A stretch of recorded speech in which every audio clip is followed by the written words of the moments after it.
Hi, good evening, people. Good evening, good evening. How's everybody doing? Hopefully, you are doing well. Thanks so much for joining here tonight. New Black Wall Street Book Club. We're back streaming live here tonight on Instagram, YouTube, and also Facebook. So we're just ready to get in it, man. We've been picking up the book Black Fortunes. And so we're now into chapter 3 as we're talking about learning about the story of the first 6 African Americans who escaped slavery and became millionaires. So that's what we're getting into today. Of course, here on the book club, we do also have our appetizer, which is our affirmation of the day. And so hopefully you guys are ready to rock and roll and improve that Black folk do read. That's right. Black folk do read. Hey, it's time to get this show on the road, man. I know we're a little bit early, so I'm giving a little bit more time. Good evening to you. Thanks so much for joining CEO Yaya. What you the CEO of? What's your company? What's your business? Let us know. While you guys are connected, man, go ahead and hit the like button, the share button. Let people know that we're here. The heart button if you're on Instagram, the follow button or subscribe button if you're on YouTube. And then also let us know where you're connecting from, what city, what state, what country, quite possibly. We're broadcasting here worldwide web, which means we really are worldwide. And just love to know how far is our reach this evening. Hello to you, Miss Vivian. Thanks so much for joining here on Facebook. Thanks so much for being here. It's New Black Wall Street Book Club. You guys know what time it is, man. Mr. DJ, hit the music. New Black Wall Street Book Club. Evan Jefferson, brother, much love. Educating, elevating, because in knowledge is the power and we'll never give it up. Literature's for the masses. Where to put your money down, now how to watch your assets. Yeah, uplifting others is a passion. My brother Evan, he will turn it into action. New Black Wall Street Book Club. You should come read with us. Yeah, we comprehend and discuss. If we all just come together, there's no limit for us. Here comes your host, New Black Wall Street. Evan, take it away. New Black Wall Street Book Club. All right, good evening to you, billionaires. Thanks so much for joining us here tonight on the New Black Wall Street Book Club, where Black folk do read. If you put it in a book, we absolutely will find it. I'm your host, ERGJ, your certified financial educator, CEO of ERGJ Enterprises, ERGJ Black Bazaar, and international best-selling author of the book, The Black Billionaires Club. That book there is a study of Black wealth. That book there is a study of the 12 richest Black people in the world today and how they built their wealth. And I just truly believe that if you want to be wealthy, it's a great idea, I believe, for you to study wealthy people. Well, you can begin your study by picking up that book and simply going to the website, theblackbillionairesclub.com, www.theblackbillionairesclub.com. You'll find that link in the description above or below.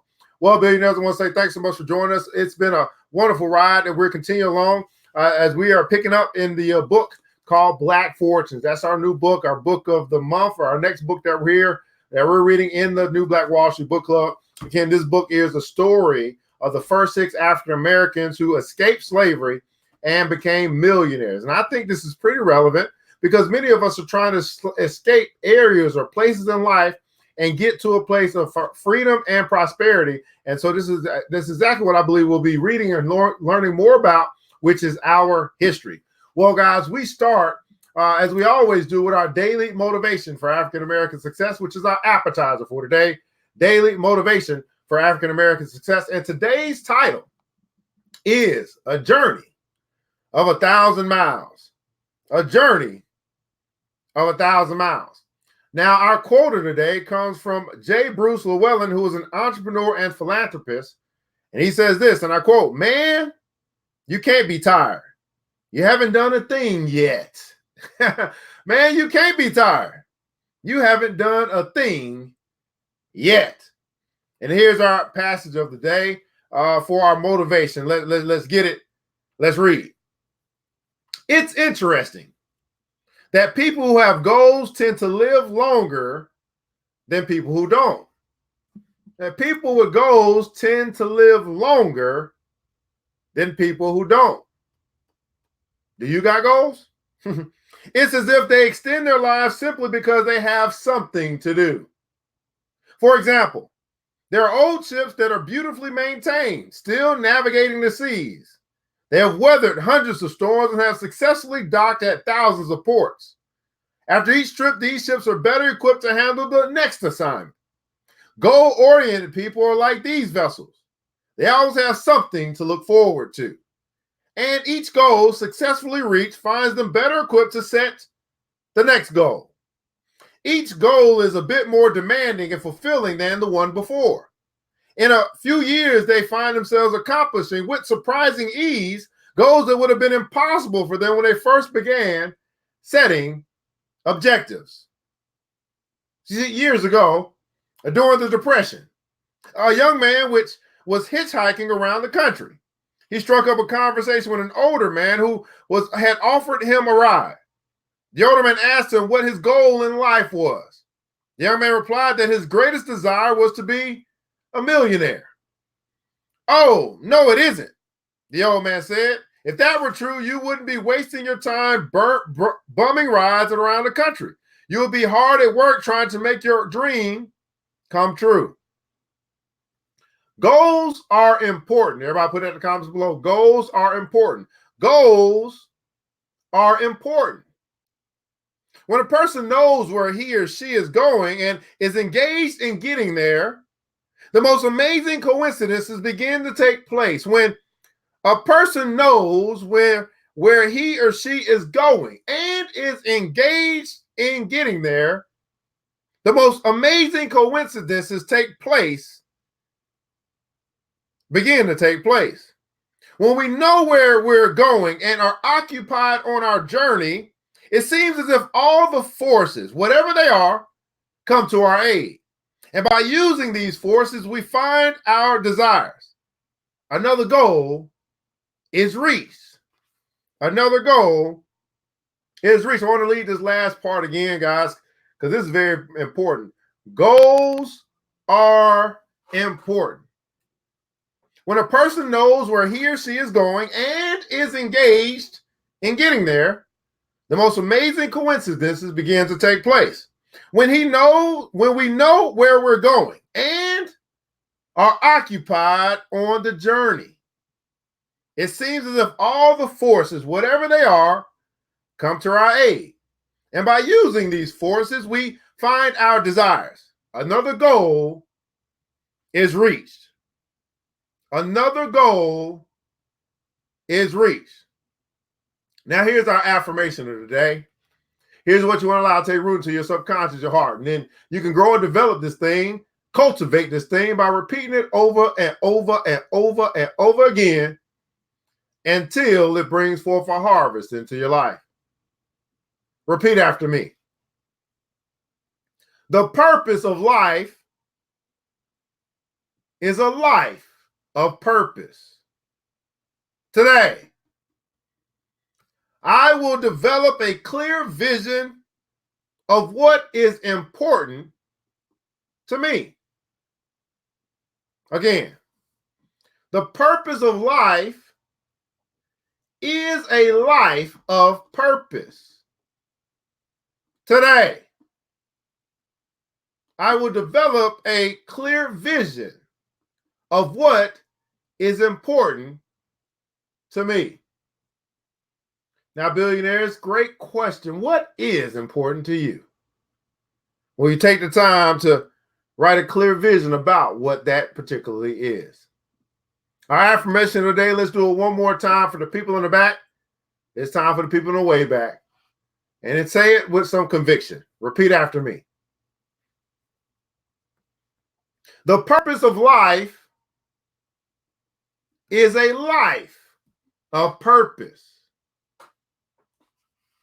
Today, I will develop a clear vision of what is important to me. A journey of 1,000 miles. A journey of 1,000 miles. Daily motivation for African American success. Daily motivations for African American success by Mr. Dennis P. Kimbro. All right, my beautiful people, that was our appetizer. Now we got to get into the meat of what we're talking about tonight as we are continuing along in our journey into the book, Black Fortunes. Again, this book is the story of the first 6 African Americans to escape slavery and become millionaires. the first 6. And we left off last episode beginning to discuss a man named Robert Reed Church, I believe.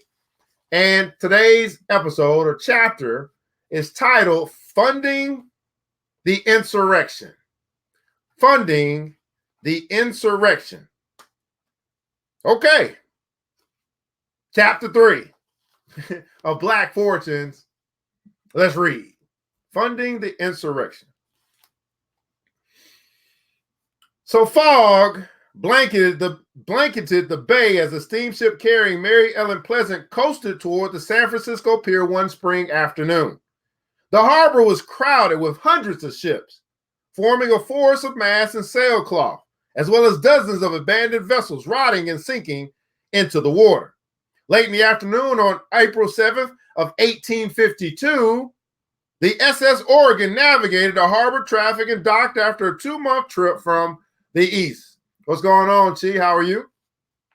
When Pleasant planted her feet on California soil, rats scurried near her path on the landing, which was littered with trash and horse manure.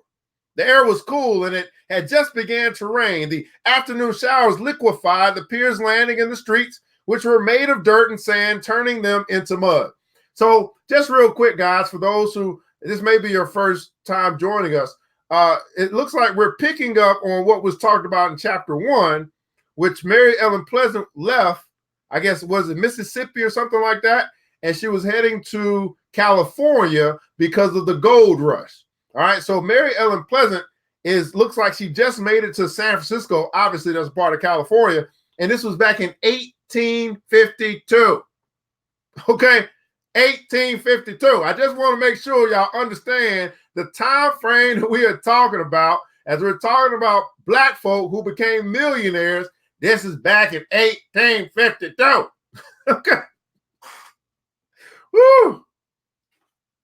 Pleasant hailed a porter and a carriage to go into the city. As she recovered her land legs, she noticed the eyes of the people at the harbor peering in her direction. As she stared back, it began to settle on her that she was in a land that was simultaneously familiar and alien. The faces of the crowd in San Francisco were overwhelmingly those of white men. They were a familiar class. Pleasant had grown up catering to their type as a shop clerk in Nantucket. But as she moved through the harbor into the city, it became clear that the white men who filled the streets of San Francisco were different from the reserved Quakers of Nantucket. The city stretched out for 3 miles from a cluster of warehouses and fisheries at the pier on dirt roads that crisscrossed and ran up the town's hills into a metropolis of fire brick building and wood frame houses that held rooming houses, saloons, banks, and shops. The gents at the pier and in the street spoke loudly and profanely, with accents from the far corners of the world: New England, the South, Australia, Central America. They had been lured to California by the promise of wealth in the gold rush. Everybody put in the console, promise, the promise. They had all come to California to try and get rich because of the gold rush. And Mary Ellen Pleasant was there too. It was the same siren song that had called JJ away. So for those that don't remember, JJ is the man that Mary Ellen Pleasant married after her husband died. The men she saw in the streets were both rugged and ornate. They draped themselves in broadcloth suits with bowler hats, underneath which they wore shirts stained with dirt and tobacco spittle. The spoils of the gold rush were evident on their bodies: gold pocket watch chains, diamond-encrusted buttons on their shirts, and gold teeth dotting their smiles. Many of them, the men, wandered the streets intoxicated, bellowing and catcalling as they bounced among gambling houses, saloons, and theaters until they finally retired to cramped, flea-infested boarding houses, where they slept on hard cots in common rooms. There was a handful of women in the streets near the harbor and clustered in the saloons in town. They were white, Hispanic, and Chinese, and they dressed elegantly, with their necks and collarbones exposed in off-shoulder dresses and their hair pinned up. Pleasant would come to know these men as entertainers, managed by men called Macs, who always lingered nigh. A woman walking down the street by herself was often such an event that men would call out, "Woman on the sidewalk," emptying out buildings, drawing men to come and gawk at her. Pleasant stayed in a boarding house operated by a friend from Massachusetts on Washington Street in an area called Sydneytown. The area was near the pier and was made up of boarding houses constructed from converted warehouses and abandoned ships dragged from the pier. The alleys were patrolled by thieves and muggers. Sydneytown was the stomping ground for the Sydney Ducks, a gang made up of immigrants from the British penal colony in Australia. The area was almost home to Black and Irish workers who, due to the surging housing prices during the gold rush, couldn't afford to live anywhere else. How many guys know? How many guys are familiar with that happening? Right? That's called what? Gentrification. That's what we call it nowadays. Let me repeat this again. So the area that she was at was also home to Black and Irish workers who, due to the surging housing prices, okay, the surging housing prices because of the gold rush, they couldn't afford to live anywhere else. So we're familiar with this, right? The poor, right? They are forced to live in particular areas of the city or town because they can't afford to live anywhere else because housing prices are pretty high everywhere else. So if you don't make the money, you stay with the poor people, and they all stay in the same area where the housing is, quote unquote, what they call it now, affordable housing. That's what they call it now, right? Affordable housing. It just means this is the place where the poor people stay. Okay? Let's just keep it real up in here. Keep it real up in here, up in here. In her first days after she settled in the city, she got a fix on her husband, JJ. He had gotten a job as a cook on a steamship that operated between California and Panama. Pleasant decided to try and find her own fortune in California. As a Black woman in the gold rush and one of means, which means she had some money, she intuited that her best opportunity to make money would be as an investor. Wait a minute. You mean to tell me in 1852, a Black woman decided that the best way for her to make money was to become an investor? And now in almost 2020, it seems that we don't have Black women that's interested in this word called invest. I know we do now. I mean, just generally speaking, maybe we can learn something. We just read our hit. Now, I'm sure, just like me, you probably never heard of this woman called Mary Ellen Pleasant because, you know, certain things just were not going to be taught to us in this thing called public school, even if they have Black History Month. So we're going to learn today. That's right. Everybody putting out, so I'm going to learn today. Okay, we're going to learn today. And we're going to draw from history. This is back in 1852. A woman who got a little bit of money, Black woman, decided, you know what? I just need to be an investor. Now, I don't know what she invested in. I guess let's keep reading. So, now that's all. It's always good when you get to the so part. That's where the drama gets. So, she became a money lender. She became a money lender. She was a bank for other people in 1852. So this Black woman in 1852 became a money lender. Okay? San Franciscoans seemed always to need capital. Some were just getting started in the city after having spent their life savings to get to California. Others were spendthrifts, blowing through their money almost as soon as they earned it, bringing on prostitutes, gambling, and liquor. That sounds familiar. Okay? I mean, some of the people you're going to meet, right? They just don't have it. They just get started. Other people you're going to meet are just spendthrifts. We got a lot of those today, don't we? I mean, they just get their check on Friday, and then on Fridays night, Saturday, and Sunday, they're binging on prostitutes. They're binging on gambling. They're binging on liquor, the alcohol. Tipping the bottle. Throw it up. Throw your hands up. What? Okay, now. The cash-strapped nature of her fellow Californians provided an opportunity to Pleasant. Everybody put a console opportunity. So while some of them, they just didn't have it. Others were just spending all that they had. It provided her, Miss Pleasant, black woman in 1852, an opportunity. Who came to the city with plenty of money. Now, remember, she had got that money from her husband who had passed away. She was a widow. She got paid probably through insurance or something like that. He left his inheritance to her. She remarried. Now she got some money. She traveled over to California to watch after her new husband, and she got some guap. And she decided, you know what? I see what's going on. I'm paying attention here. I got a little bit of money. I guess y'all gonna need some of it. Y'all can use it with interest. Everybody putting console with interest. You can use some of it with interest. So she gave some of it to connected men and let them lend it out at 10% interest per month. 10% a month was a rate that, when collected upon, would more than double her capital every year. Look at this.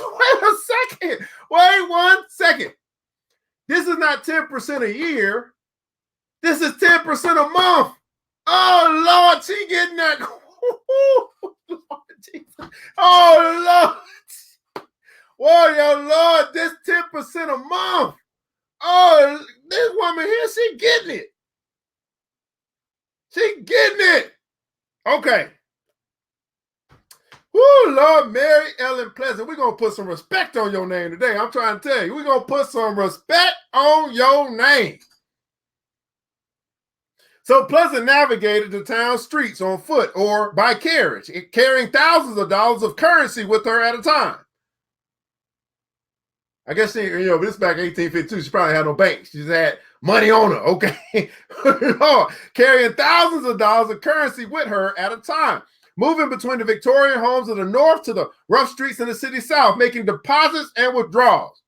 I divided this money between Fred Longford, William West of West and Harper, she began. After dropping off money and picking up her interest payments, she then continued to Thomas Randolph, who lived on Green Street between Stockton and DuPont. Randolph operated in North Beach, a wealthy enclave on the city's northern shore, known for its hills and a Russian cemetery, where the area's children played among the grave markers. I had known these gentlemen from home. We put our money out at 10% interest per month, she reminisced. Those were the good times of 1918 or 49. I guess 1849. I don't know. Those are the good times of 49. In addition to lending money. Hey, so Empress said, at least that if that interest went, at least that interest went for good causes. Well, we don't know that yet. I mean, we just know she's a black woman in 1850. We don't know what she did with the money just yet. We'll find out, I guess. In addition to lending money, Pleasant peddled silver. She had connection with silver buyers and sold large quantities of at good margins. I always had friends in places where a good deal of silver was required, she recalled. One of her greatest strengths was making friends. From her days as a shop clerk in Nantucket, when she had let books alone and decided to study men and women. She became a master of human connection. Everybody put a console master. She became so listen. So if y'all probably remember that episode, but if you haven't, go back and listen to it. That's lesson chapter number 1. But she was a shop clerk, and she decided that while she was working at this shop, she was going to stop doing the books, and she was going to study people. Study people. Study their ways. Study how they react. Study their interactions. Study people. And I want to tell you, that's one of the best things, that's one of the things that's really helped me a lot. Is studying people and understanding people's ways. What makes them move? What makes them tick? What makes them buy? What makes them sell? Studying people to master human connection. Now we're talking about black fortunes, and I want to tell you that if you are a person that say you want to have a fortune and you happen to be black, well, I'll tell you this: your money gonna come from somebody else. So you might as well master human connection so you can make sure you make a connection with the right humans. You see what I'm saying? Lord Jesus. So she was peddling silver. So this was her trade, okay? So she was an investor, which meant, or a money lender, which meant that she was the bank for other people who probably couldn't get, they probably didn't have a bank back in 1852 for black folks. So she was the bank of that time, or that city of the California Gold Rush. At 10% per month, oh Lord. Do y'all understand what that is? Do you really comprehend how much that is? 10% per month? Oh Lord. So anyway, and then she was also,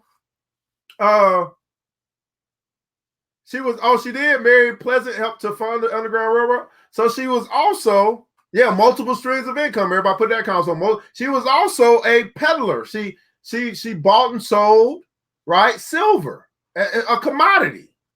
Wow. Back in 1852. Woo!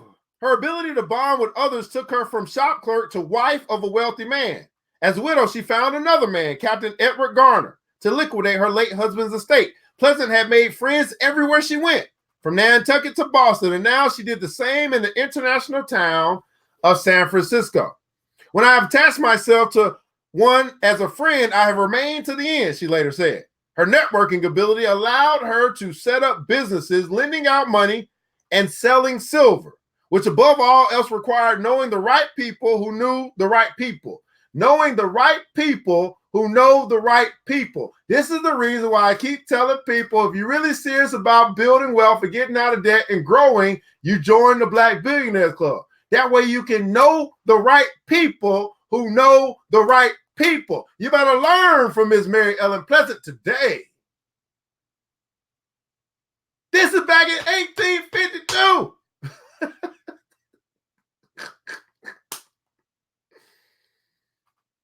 So she had a networking ability.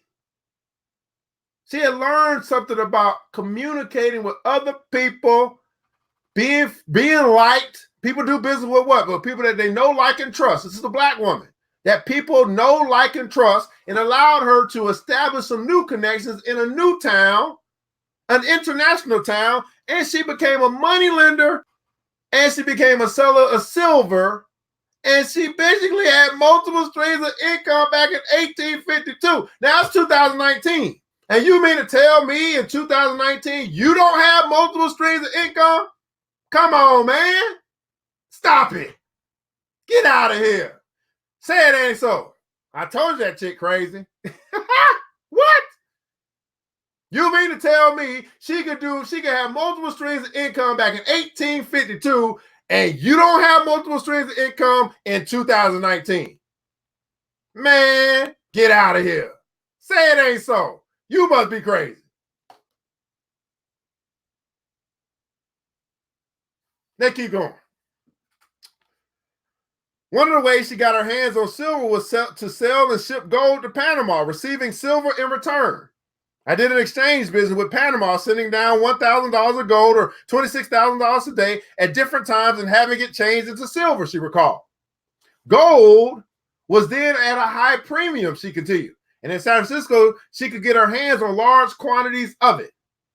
Pleasant got her hands on silver through California's banks. She would routinely make her way to San Francisco's financial district, a series of banks and shops near the pier, where she would enter the Wells Fargo and Company Bank. Wells Fargo been around for a long time. They talking about Wells Fargo in 1852. The bank was a rectangular fire brick building with wood shuttered windows. Men in top hats and jackets and the company's stagecoach were frequently out front. Inside, there was a large storeroom in the front, paneled with dark wood, and a counter in the back with a large scale on it. My custom was to deposit gold and draw out silver, by which means I was able to turn my money over rapidly. I was able to turn my money over rapidly. What does that mean? She knew how to multiply money. Everybody put a console multiply. Multiply money. She was turning over just mean fold if you're in the Bible. It turned multiply if you're not. She had learned how to multiply money. She just turned it over and over and over. I mean, my goodness. Whoo. If you wonder why the rich keep getting rich, because they keep multiplying what they got. What was I? Okay. Once Pleasant had acquired as much silver as she could get her hands on in San Francisco, she found buyers to purchase the silver for an incrementally higher price than she paid for it. The difference in price accumulated over multiple transactions is the tens of thousands of dollars of profit. Everybody put a console profit. In her early days in San Francisco, Pleasant was making between $15,000 and $25,000 a year, which at this point in time, which equates to about $392,000 or $650,000 in today's terms. And by 1858, she was worth more than $150,000 or $4.2 million today. This is back in 1858. Over 150 years ago. I'm just saying, I got to ask. I mean, I don't know. I mean, it's 2019, by the end of a decade. We got more access. We got more we got more opportunity. We don't have to face the same things that she faced back in 1852. What's our excuse? I'm just asking. Anybody got a good excuse I can use? I just want to know if you got a good excuse that I can use, that we can use, as to why we're not getting it like Miss Mary Ellen Pleasant. Can somebody give us a good excuse? I mean, we can't say racism because clearly it ain't the same type of racism she had to deal with. So let's throw that one out the book. Anybody got any other excuses we can use why in 2019 we ain't getting it like Mary Ellen Pleasant was getting it back in 1858? Please, somebody help me tonight. I'm just saying, I just need somebody to give me one good excuse, one good reason that I can use when somebody asks me, well, why in 2019, ERGJ, was you not getting it like Mary Ellen was back in 1852? And I'll be like, well, here's the reason. Somebody please give me a good reason, because I want to be able to make sure I can explain this to people why in 2019 I ain't getting it like Mary Ellen Pleasant was back in 1852. Help me.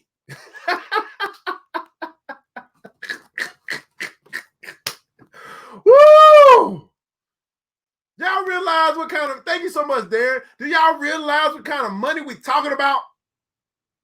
This ain't average kind of money. This ain't common kind of money. This ain't just over broke kind of money. Okay? Now you want to talk about a boss. You want to talk, I mean, come on now.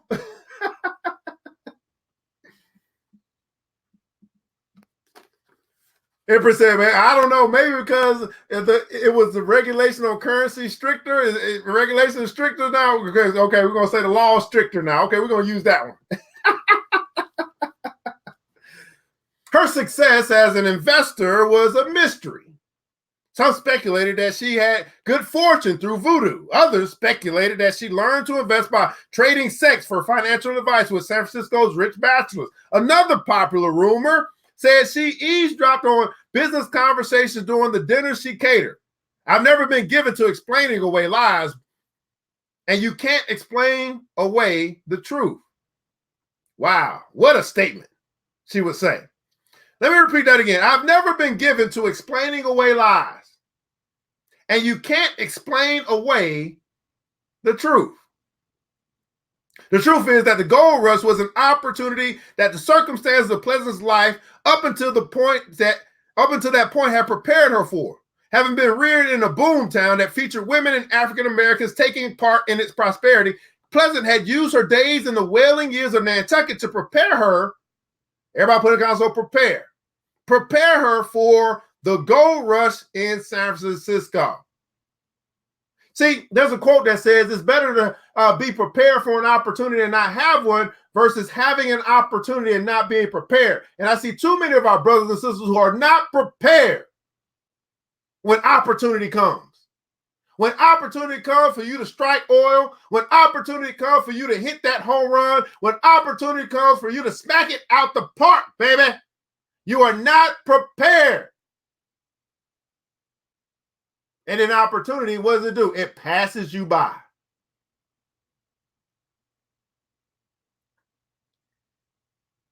In many ways, her success was not unusual. Many of the most successful participants in the gold rush came from whaling towns such as Nantucket and New Bedford. Nonetheless, for decades going forward, the brilliant black gold rush investor would confound racial stereotypes and popular explanation. Miss Mary Ellen Pleasant, one of the first African Americans to escape slavery and become a millionaire. Now, this again, guys, is back in 1852. 150 years later, we got more access. You got everything you want. I mean, matter of fact, you everything you want right in the palm of your hands and your smartphone. You got knowledge that's now available to you that you don't have to fight for. You just go get it. You got wisdom of the ages that's been written for years and years to teach you what you don't know about money or investing or whatever it is that you want to do. The only thing that's stopping you from getting rich is you. And until you accept that, like, man, I mean, we can blame it on anything we want. We can blame it on the boogeyman. We can blame it on racism. We can blame it on whatever it is. But I'm telling you, in 2019, moving forward into the new decade, the only thing that's stopping you is you. Miss Empress said, man, she was hungry to never be a slave again. Now, some of us, you know what, some of us, we don't want it bad enough to not be a slave. Think about what I'm saying. Like, many of us will call the place that we go to work a plantation, but we don't want to be free bad enough. The same way that Harriet Tubman would come and say, man, I could have freed more, if only. I mean, I could have freed more slaves, if only they wanted to be free. So she had a taste of freedom. She said, I ain't never giving this up. She had gone through her learning phase and got experience. And she was prepared when the opportunity came. And here's the biggest thing. Here's one of the biggest things. She knew what to do with money. See, there were people in the town, as you mentioned, let's go back. There were people in the town who had money. And guess what they were doing? They were spendthrifts. They would blow their money almost as soon as they earned it. They were binging on prostitutes, getting the good sex. They were gambling. They were tipping the bottle and drinking liquor. They were wasting their wealth while Mary Ellen Pleasant was investing hers. And so when we talk about the $1.3 trillion spending power that African Americans have in the United States, that $1.3 trillion spending power is no power at all. Because we don't invest it like Mary Ellen Pleasant. We're not money lenders like Mary Ellen Pleasant. We're not peddlers of commodities like Mary Ellen Pleasant. We haven't learned what to do with the money that comes into our hands. But thank God, he sent a man to teach you what you don't know about money. Woo! Funding the Insurrection, Part 1. Funding the Insurrection, Part 1. And Miss Official Empress says, hey, they were consumers. And she was an opportunist. She was an opportunist. Black Fortunes, the story of the first 6 African Americans to escape slavery and become millionaires. Funding the Insurrection, Part 2. Oh, Lord. Oh, Lord. Let's get it. Mary Ellen Pleasant's moves were, when she arrived in San Francisco, were shrewd but unspectacular. Those whom she made her money off likely did not even know she existed. As a woman and as an African American, she had been discriminated against and overlooked most of her life. By the time she arrived in San Francisco, she had learned to work in the background. Notice that most of the wealthy people in this land, they work in the background. I always tell people, like, especially when I go talk to the children, you know, they want to be basketball players or football players or baseball players. I said, that's great. But still, there's someone cutting you a check. Why not be the person that's cutting the check and not just collecting the check? See, I hardly ever hear them say, I want to be an owner of a basketball team. They always say, I want to play the basketball. Okay, I'm gonna leave that right there. I'm gonna drop that one off just so somebody can pick it up, and we're gonna keep going because time. Those moving out west allowed her to keep an eye on her new husband, grow her bequest, and make plans without drawing any more attention to herself than necessary. But what was she planning on for the long run? Life in California was profitable, but she missed her home and the struggle back east. There had to be a purpose to it all. Besides keeping tabs on JJ, Pleasant was disconnected from her old life, but she willed what pieces of home she could to her surroundings. She socialized with other Nantucketers and Bostonians. She made her favorite dishes, serving pineapple upside down cake, and honey baked ham for friends at the private dinners and banquets she catered for extra. What? Well, wait a second.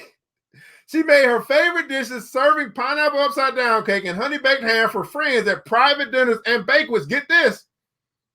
That she catered for extra income. Wait a second. This woman had money. She was lending it out at 10% per month. She was peddling silver and for a lot of money. And she still got her little extra income catering. Oh my goodness. Stop it already. Oh, okay.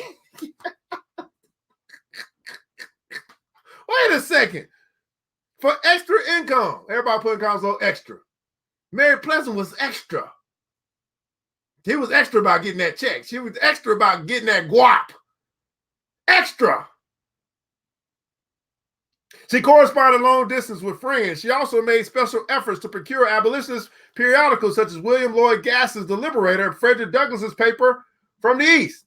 Darren Smith said, man, I want the fortune. You can keep the fame. She had a side hustle. That's right. She had a side hustle.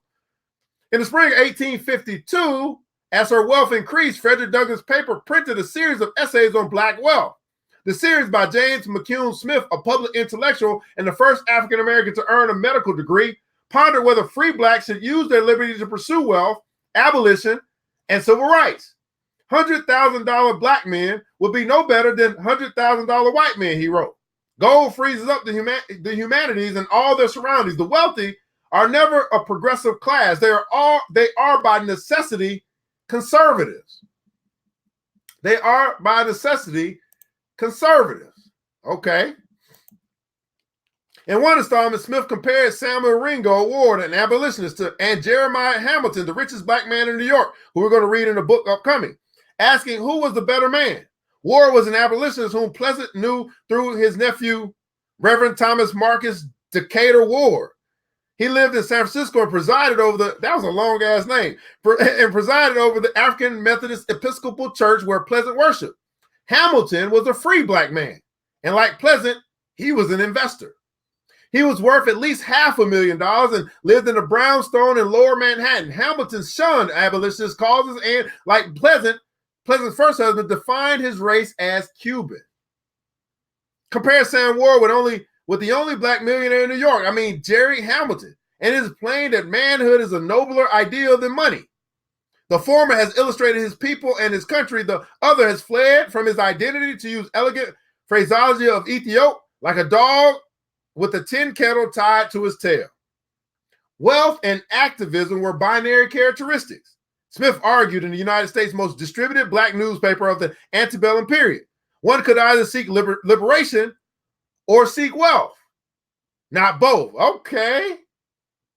As she often did when presented with the two conflicting ideas, Pleasant harmonized them as only she could. She set her mind to pursue wealth, but to the end of using the money she made to seek liberation for slaves, as she had promised her husband to do.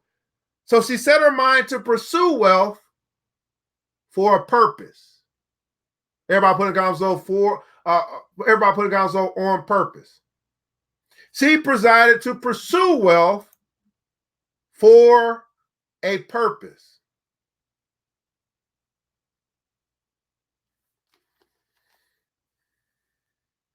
So I'm sorry, Mr. Ipper said she really understood time is money, and she wasn't given no more for free. I know that's right. On purpose. Around the time that Smith printed his treatise on Hamilton and Ward, Pleasant began to become interested in the name she saw printed in the papers, John Brown. John Brown was the most belligerent opponent of slavery since Nat Turner early in the century. He was a white shepherd and a Calvinist preacher who believed that God wanted him to bring an end to slavery. He first made headlines when he founded an armed security force in Springfield, Massachusetts called the League of Gileadites, the local branch of the national organization to defend runaway slaves. William Wells Brown, an acquaintance of Pleasant, wrote on encountering the League of Gileadites on a visit to Springfield. We found there's some 10 to 15 blacks, all armed to the teeth and swearing vengeance upon the heads of any who should attempt to take them. In 1854, President Franklin Pierce, an anti-abolitionist Democrat, signed the Kansas-Nebraska Act into law, sending slavery's opponents into a fury. The law, authored by Illinois Senator Stephen A. Douglas, created the territories of Kansas and Nebraska, but also allowed for the expansion of slavery into the North, where it had been banned since 1819. Slavery would be permitted or banned in Kansas, a northern territory, based on a popular vote among white males in the territory. The law would potentially reintroduce slavery into the North, endangering freedmen and women and reinforcing slavery's grip on America. Frederick Douglass and William Lloyd Garrison published angry treatises. What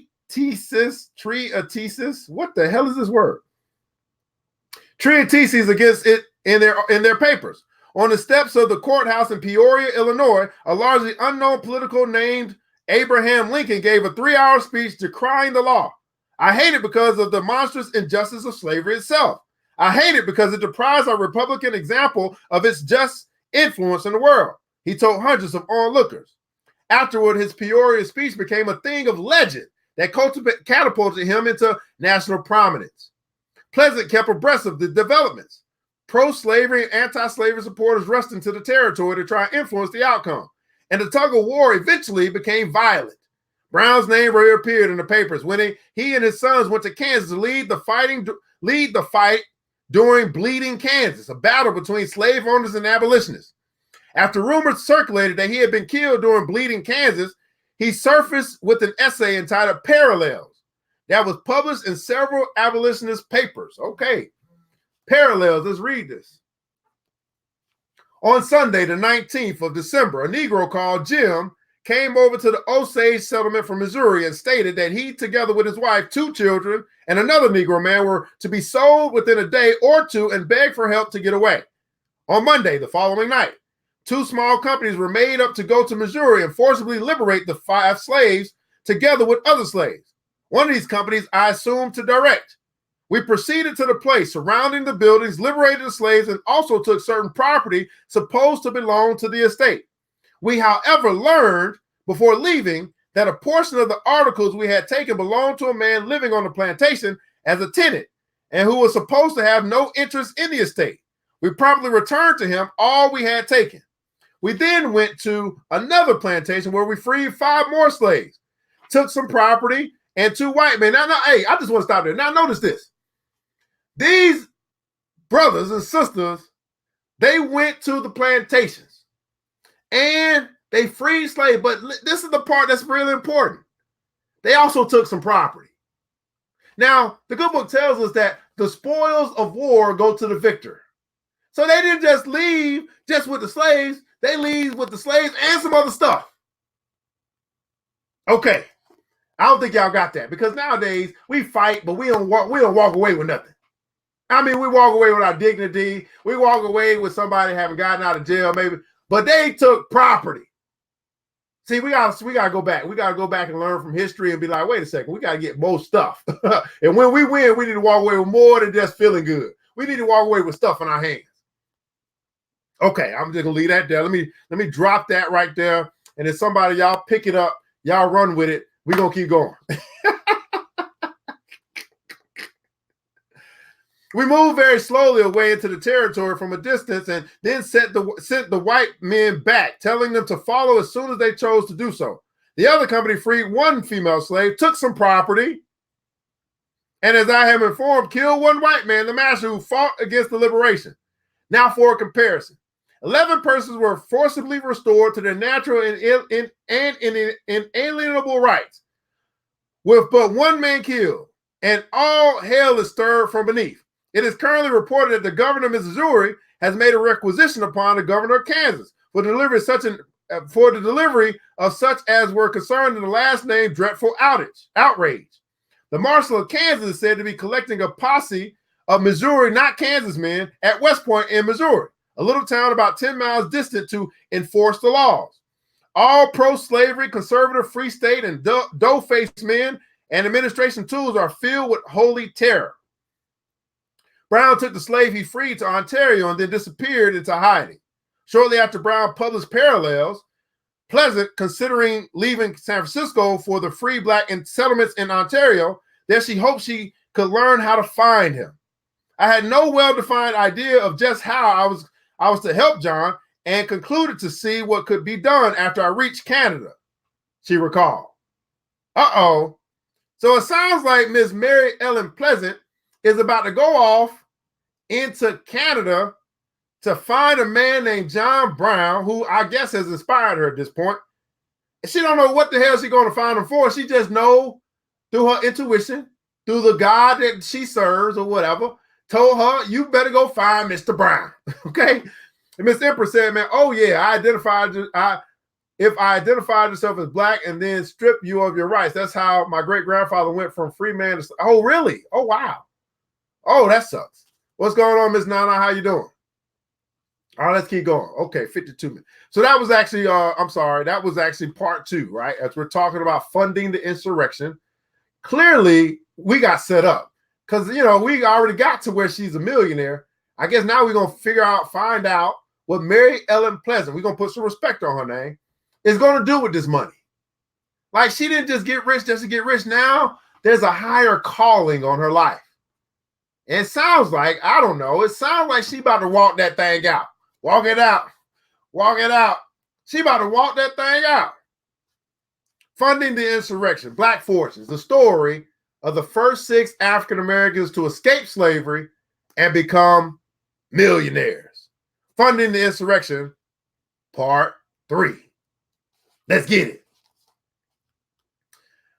Isn't this getting interesting? This is really getting interesting. I mean, last episode was a little, it was a little low. This is getting interesting. I mean, this woman was the truth. As Pleasant was making plans to help Brown strike a blow against slavery, the rights of minorities in California were eroding. The pull of California's prosperity made it diverse, drawing people from all races, regions, and backgrounds to San Francisco. Many white men, however, saw the Hispanics, blacks, Chinese immigrants who were present in large number in the city as stealers of white men's jobs and opportunities. Listen to that. Minorities were blamed for the city's crime and forced to live in ghettos, while taxes and legal restrictions on immigrants were made into law. That's still happening today. That's still happening today. In a landmark case in 1854, the California Supreme Court passed a law that banned blacks, Indians, and Chinese from testifying against white men in court. What the hell? What? John Brown was Underground. Okay, it was Underground Railroad. Did y'all just hear that? See, this is the thing. This is the kind of country we live in. Okay, let me repeat that again. Okay. In a landmark case in 1854, the California Supreme Court, the Supreme Court passed a law that banned blacks, Indians, and Chinese from testifying against white men in court. What the hell? Woo! The ruling coincided with a high-profile lawsuit, Folsom versus Leadersdorf, in which the family of the deceased black millionaire industrialist William Leadersdorf was suing the prominent white California Joseph Folsom. Leadersdorf's family claimed that Folsom had conned him into signing over the Leadersdorf estate to him. Leadersdorf's black family members' testimony in the suit was deemed inadmissible, making mounting a case difficult. Pleasant donated to the effort to overturn the laws that disenfranchised minorities, but kept her focus on a bigger fight, the struggle to end slavery. The struggle to end slavery. That was Funding the Insurrection, Part 3. So in case you missed the prologue, we talked about William Leiderdorff. That was like the first episode of this presentation of this book.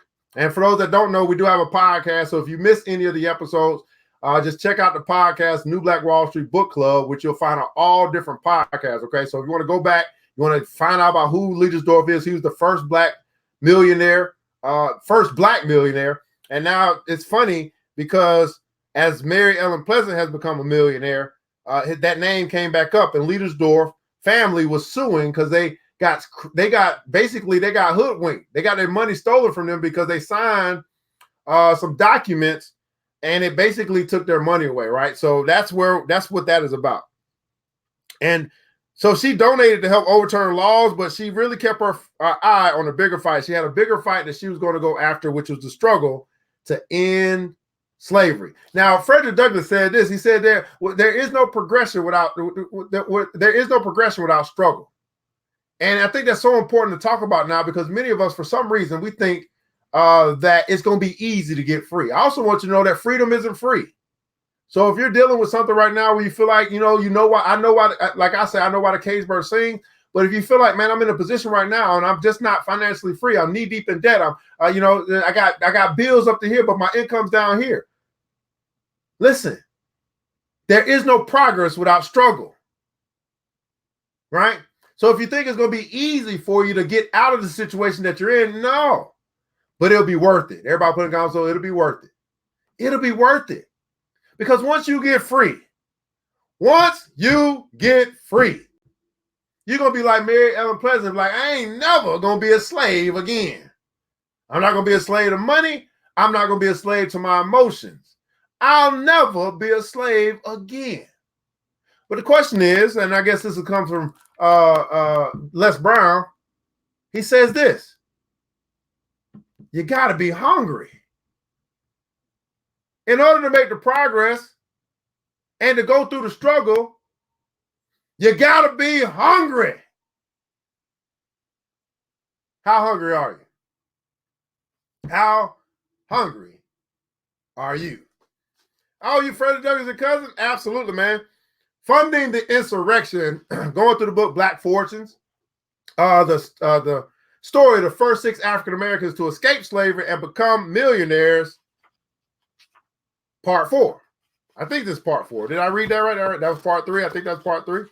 Something like that. Somewhere there. Yeah, Part 4. Let's go. Something like that. We're going to finish this. Lord, geez, maybe we're not going to finish. How are we going to finish this? We might be a little lengthy. You got to be hungry. Finish. I got you. Part 4. Okay. So what's going to happen, guys, in a little bit, we only get an hour on Instagram, so it's going to cut off, and then I'll bring it back. Okay. And we'll have another take on it for those that might get cut off. So when it get cut off, I'll let you know when it's getting cut off, and then I'll restart it so you guys can come back. We can get this. We're gonna finish this chapter. We're gonna finish what to start. Let's finish Part 4. Late March of 1858, there was a knock at Pleasant's door at her and her husband's dwelling in San Francisco. On the other side was a portly young man named William Alvord. He gave her 2 steamship tickets for New York. She had learned that John Brown was going to address an African-American expatriates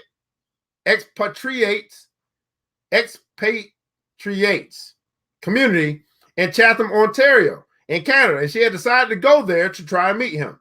She sent out a few letters and withdrew a large sum of money before she left. I took with me, in addition to the money needed for expenses, a $30,000 U.S. Treasury draft, which I decided to give to John Brown, she recalled. She did. I'm about to stroke this man $30,000 check. On April 5th, 1858, Pleasant and JJ went to the San Francisco pier and boarded a steamship for New York. The ship dropped anchor in the East River and docked at crowded port of east side of Manhattan. Pleasant's old friend, Captain Edward Garner, received the couple. Garner was dark hair and a clean-shaven face and was dressed in a dark suit. He looked much older than when Pleasant had last seen him. The skin on his face drooped around his eyes, chin, and cheeks. All right, Instagram, we're going to lose you here in about 5 seconds. So I'm going to end it and I'll reboot it so you guys can come back with us. All right, so give me a second, guys. A little pause for the calls. A little pause for the Instagram calls. Woo! Ooh, Lord, we supposed to put some respect on Mary Ellen Pleasant's name.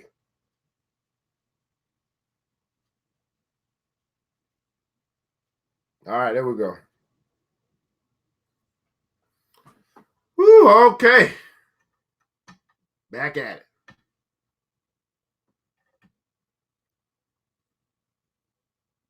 All right.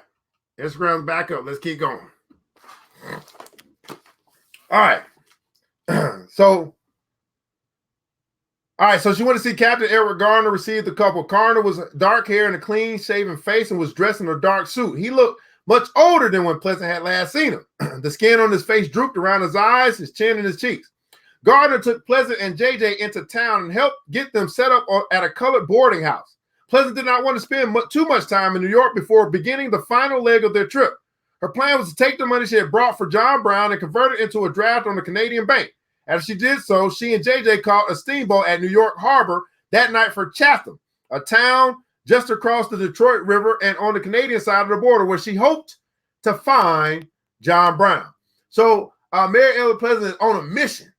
I mean, so she got rich. You know what I mean? She did a thing, multiple streams of income. Then she got inspired by these papers that she was reading. Then she decided to do something about it. Everybody put guys going to do something about it. She decided, I'm going to do something about it. And I'm telling you, that seems to be the difference between the movers and the shakers and the people who just watching in the sheet. People get inspired and they decide to do something. There's some people who get inspired and look for inspiration tomorrow. And then the next day, it's like, well, when are you going to do something? So Spencer said John Brown was the guy that said caused the Civil War in the Harriet Tubman documentary. Really? Oh, wow. Okay. Is it out yet? I need to go. Is that Harriet Tubman movie out yet? I need to know because I'm going to see that one. All right. That was part 4. Okay, that was part 4 of Funding the Insurrection. And we are now into part 5. I got 2 more parts. All right. Black Fortunes, the story of 6 African Americans who escaped slavery and became millionaires. Funding the Insurrection. This is chapter 3, part 5. Okay. Whew. Chatham was a town of farms and small shops built along the Thames River, and the train tracks ran along it. When Pleasant arrived, the city already had a large population of blacks composed of runaway slaves and expatriate freedmen from America. In May of 1858, John Brown came to town to meet with the black population for what he called a provisional constitutional convention. More than 40 Chatham residents met in the schoolhouse in secret, away from the gaze of the white residents. They told the townspeople they were meeting to discuss the formation of a new Masonic lodge. Their plan backfired as curious townspeople gathered around the schoolhouse, peering in the windows. They convened just after 10 a.m. Dr. Martin Delaney, a black man with thinning hair, dark skin, and downturned eyes, stood to address the attendees. They were there to discuss a plan to form a new free territory in West Virginia. After Delaney, Brown stood to explain his scheme in detail. As he began to speak, he was interrupted by Delaney, who insisted that everyone swear an oath of secrecy before Brown revealed anything. I solemnly affirm that I will not in any way divulge any of the secrets of this convention, except to persons entitled to know the same, on the pain of forfeiting the respect and protection of this organization, he stated. The attendees repeated the oath after him. Brown told the gathering that he planned to form a militia in West Virginia, liberate several slave plantations, and establish a free territory and military stronghold in the Appalachian Mountains. It would be a place slaves could escape to permanently free multiracial community. A permanently free multiracial community. He assured his listeners that his plan would be successful because he had been studying insurrectionary warfare, particularly the history of the Haitian Revolution and the military strategy of Toussaint Louverture. He planned to establish the territory by staging a slave insurrection in West Virginia after he sacked the U.S. Armory in Harper's Ferry for weapons. He also had a provisional constitution he had written for the new region read aloud. It was voted on and ratified. The men and women present hugged and thumped one another on the back in congratulations. The next day, the convention convened again at 6 p.m. for provisional elections for the new territory. John Brown was nominated and confirmed as commander-in-chief of the new region, and a free man named J.H. Kagi was named Secretary of War. The convention's attendees could not agree on who would be president and argued until 9 the next morning. After recess, they reconvened, and Brown suggested that they postpone selecting a president. The motion carried. They then elected members of Congress from the attendees and adjourned at 2 p.m. Following the meeting, Mary Ellen Pleasant arranged to have a one-on-one with John Brown. At the meeting, she gave him a bank draft of $45,000, which is equivalent to about $1.3 million a day. I turned the whole amount over to John Brown and his son one night in my room, she later said. They went over the details of Brown's plan. John Brown and I talked it over, and we did not confide the details to our friends. Pleasant knew many of slaves on the West Virginia plantations. She told Brown she would help spread the word on the planned slave revolt. I told him about that. By the time he had organized for his fight, I would have the blacks in a state of insurrection and near at hand to come within reinforcements, she recalled. With this agreement, we parted. Oh, Lord, it's getting hot up in here. They about to revolt. Let me read this again, because I think I read this a little fast. I told him that by the time he had organized for his fight, I would have the blacks in a state of insurrection and near at hand to come in with reinforcements. Okay. After the convention, Mary Ellen Pleasant and JJ began to put down roots in Canada. After meeting Brown, she traveled to Montreal for an abolitionist convention, where she met up with some of her and her husband's old friends. Wendell Phillips and Geo Green called on me in Montreal, but I did not tell them of my plans with Brown, she recalled. I know there has to be bloodshed and concluded not to talk it over with them. She wanted to keep Brown's insurrection and her role in it a secret. Pleasant left Canada and traveled to West Virginia, where she went from plantation to plantation, talking with slaves about Brown's plan for a revolt. They were very much taken with the idea of participating in the fight for their freedom. They were very much taken or interested with the idea of participating in the fight for their freedom. Let me start right there. Now, I don't know where it is that you are, who it is that you are with, but I want you to understand that you must be a willing participant in the fight for your freedom. If that's a fight for your financial freedom, you must be a willing participant in the fight for your freedom. If that's emotional freedom, you must be a willing participant in the fight for your emotional freedom. If that's whatever kind of freedom that is, you must be a willing participant in the fight for your freedom. Now, notice these two words. You must be willing, and you must understand that there is a fight. See, it's not going to be given to you. As a matter of fact, I would say you must be a willing participant in the fight for your goals. You must be a willing participant in the fight for your dreams. You must be a willing participant in the fight for your kids. You must be a willing participant in the fight for liberty.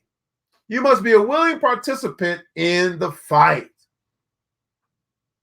And if you are unwilling to fight, well, you won't be free. Let me say that again for the people in the back. If you are unwilling to fight, if you are unwilling to participate, you simply just won't be free. In other words, you got to free yourself. Okay. So they were very much taken with the idea of participating in the fight for their freedom, she recalled. The fall after the convention, she and JJ returned to Canada and purchased 4 connected lots of land overlooking the Thames River to build a homestead. She also purchased a silver revolver with a long barrel and joined the Chatham Vigilance Committee and militia with the aim of protecting black communities. Lord, she was ready. I mean, this woman was a beast. I mean, my goodness. Oh, Lord. Can't Miss Mary Ellen Pleasant? Can I get the new Miss Mary Ellen Pleasant somewhere in 2019? Let me find you. She purchased a silver revolver with a long barrel and joined the Chatham Vigilance Committee and militia with the aim of protecting the black community in Chatham. There were 14 members of the militia. Joining them were the organizers of Brown meeting, Martin Delaney, and the abolitionist publishers William Howard Day and Mary Ann Shadd Cary, all of whom had relocated to Chatham around the same time as the Pleasants. In the fall of 1858, a slave catcher kidnapped a teenage young black boy in London, Ontario, a few miles up the tracks from Chatham. The 14 members of the Vigilance Committee were alerted and met at the train tracks carrying their weapons. When the train arrived, they boarded it and searched for the boy. They found him in the back of a train seated next to his captor. At gunpoint, they removed him from the train and retreated back into Chatham. They were about it. Now, it didn't say nothing in here about them hugging the murderer or the captor. No. They didn't say nothing about that. I guess times have changed. I don't know. Funding the Insurrection, Part 5, is now complete. Okay. Let's move on. As we continue along in our journey to Black Fortunes, the story of the first 6 African Americans to escape slavery and become millionaires. Chapter 3, Funding the Insurrection, Part 6. Let's get it. After the train rescue, everybody put a console rescue. We got to put that down for rescue. After the train rescue. So these mama jammers, I mean, this woman was a millionaire, but she got her gun and she said, we ain't not today. Not today.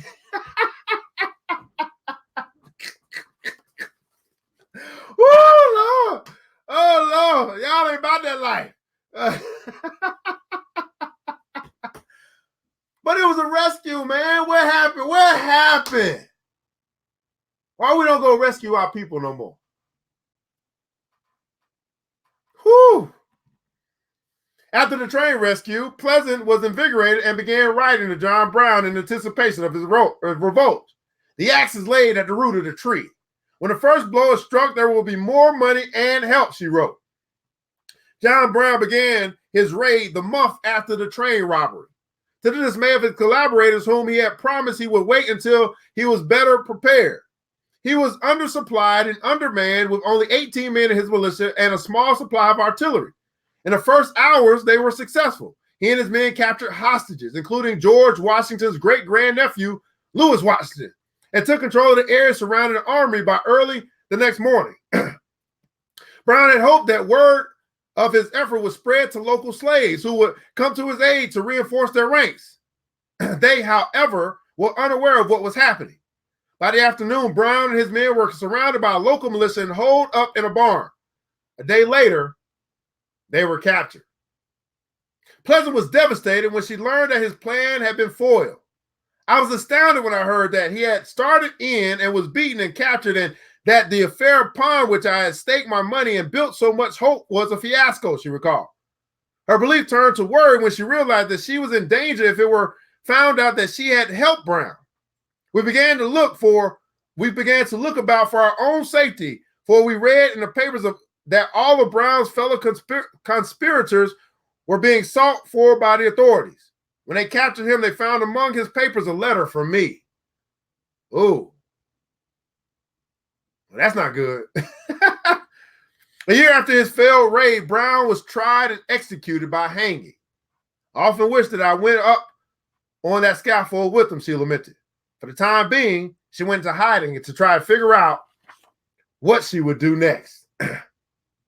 She went to hiding to try and figure out what she would do next. Renee Darbois, I said that blacks today are not the same ones who came over on the ship. I hear that. Ms. Davenport. So, in Shomari Wills' fashion, who is the author of this book, he leaves us hanging right there. Okay? He leaves us hanging right there. So that is the end of chapter 6 of the Funding the Insurrection. Miss Mary Ellen Pleasant, she was like, yeah, we about to do this. And now the person who came up with the plan has been captured, been executed, and she got to figure out what's next. Everybody put in console, what's next? So she got to figure. But here's the thing about Miss Pleasant, man. She's a woman that keep coming up with plan after plan. So I ain't really worried about her. But we're gonna find out maybe in the coming chapters what's to come. Funding the Insurrection, Chapter 3, in Black Fortunes. The story of the first 6 African Americans to escape slavery and become millionaires. This is the New Black Wall Street Book Club, where Black folk do read. You put in a book like Black Fortunes. You put in a book like Daily Motivation for African American Success, and we absolutely will find it. I'm your host, ERGJ, and we invite you not only to pick up the book that I wrote, Black Billionaires Club, and you can find it at blackbillionairesclub.com, but while you're at the site, we want you to check out this tab that says Join the Club. That's right, we have a club of brothers and sisters who are serious about winning with money, who are serious about helping you accomplish your goals and build your dreams. Inside that club, we got 4 main areas that we focus on. One of those is personal development, which you've experienced here today. We read because it's important for us to read to develop ourselves. So that's the main priority, I believe, as it relates to progressing through the struggle. It's personal development. The number one priority, I believe, is personal development. Things will get better for you when you get better. Not only personal development, but business development. Quite possibly you have an idea. You just haven't birthed it yet. You need help getting that thing started. Or you want to expand what you're currently doing, and you need help expanding. But maybe possibly you don't have the right people. You're not in the right circle that you can share these ideas with and that you can talk to. And because in the good book, it says there is safety in wise counsel. Do you have wise counsel? Third, we teach you about money. That's right. We can't wait on the institutions. We can't wait on the public school system. We can't wait on them to teach us about money because Mary Ellen Pleasant knew something about money because she studied people. Well, the people that we study are called Black billionaires. And maybe you too need to learn about money as well. And then last but not least, not only do we have personal development, business development, financial education, we also have investment education, where we then teach you how to make your money work harder for you than you work for it. The same way that Miss Mary Ellen Pleasant became a millionaire, by having her money work for him. Matter of fact, there's a quote from Warren Buffett that said, until you learn how to make money in your sleep, you'll be working until the day you die. And I'm sure you don't want to do that. There's another quote that says, hey, if you find yourself in a position where you're the smartest person in the room, it's time to find a new room. And we believe as we close out this decade that we have created that new room for you.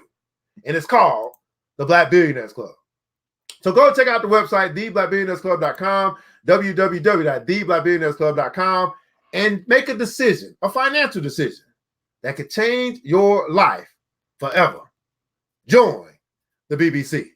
Well, my beautiful people, I want to say, and you can find that link in the description above or below.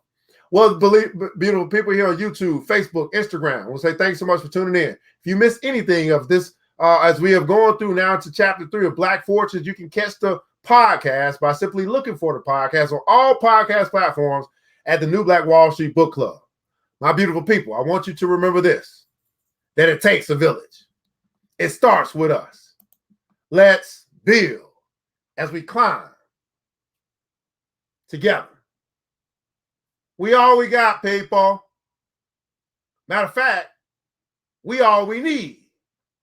And thank God, that's more than enough.